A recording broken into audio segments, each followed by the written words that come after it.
بسم اللہ الرحمن الرحیم۔ نظر بد سے حفاظت کی ایک مختصر دعا۔ حضرت عبداللہ بن عباس رضی اللہ تعالی عنہ سے مروی ہے کہ رسول اللہ صلی اللہ علیہ وسلم حضرت حسن و حسین رضی اللہ عنہما کی ان کلمات کے ساتھ حفاظت فرماتے تھے۔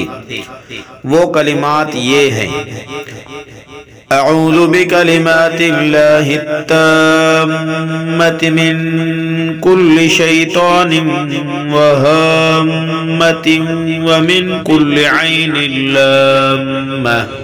صحیح بخاری۔ میں اللہ سبحانہ و تعالیٰ کی حفاظت میں آنا چاہتا ہوں، تمام جن و آسیب سے اور ہر بری نظر سے۔